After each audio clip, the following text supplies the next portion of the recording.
when I stepped on my board, I realized, dude, this is this whole fucking big city. And it just took me everywhere, you know what I'm saying? There's something about stepping on your board and just going through the city and seeing new shit and seeing people and just like, it's the street, it's the way the city is designed. It's like fucking skate through traffic. Like, that's probably the only city where you can do that, where drivers don't trip. You know what I'm saying? Where you kind of control the streets. It's like when you're skating in the city, you're skating in the city.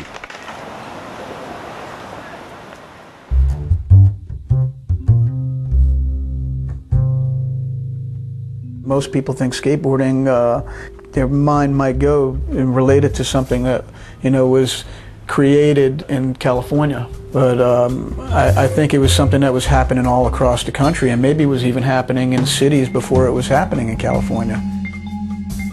Skylarking through Central Park and along crowded Manhattan streets, exuberant young New Yorkers epitomize the perils of the skateboard. In the park, they take over paths made for peaceful strollers, and elsewhere they scorn the sidewalks and ride on the busy streets through, besides, and all but under the cars.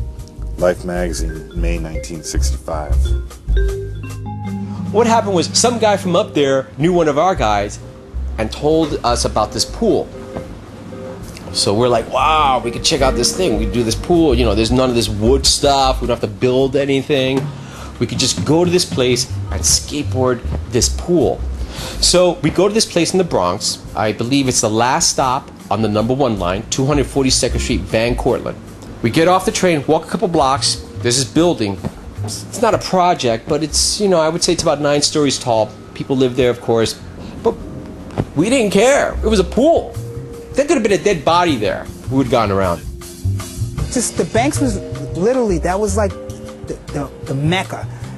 It's like everybody would meet at the Banks. You know, after I went to the Banks, and then I would go back uptown, and I still was skating in my area, like during the week.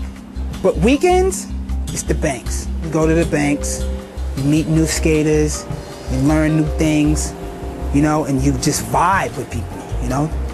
Well, first of all, you didn't have security guards always chasing you out in the good spots because we rode softer wheels.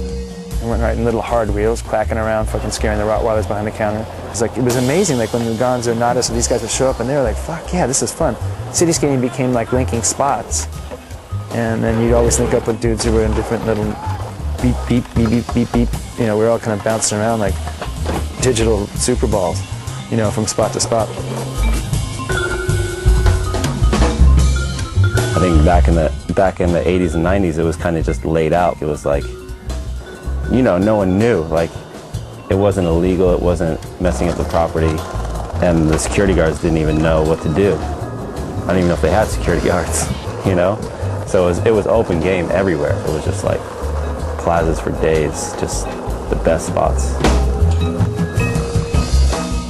The whole nature of cities and within cities public space is at some level to negotiate difference and not to accommodate sameness. And that will produce from time to time unpleasantness and chaos and in-your-face gestures that nonetheless are part of life.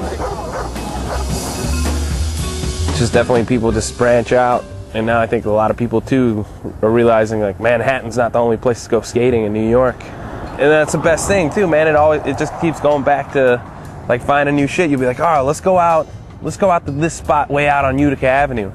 You're like, all right, and then instead of getting off at the train stop that's closest, maybe you would take one farther out or get off one early and just try to look around. You go to the same spot, but you'll find 10 new spots on the way there, you know?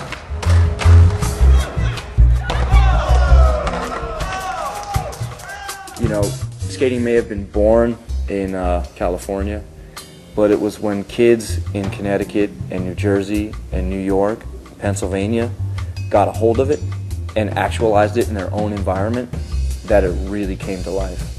And I think it really happened in New York City that it became its own thing.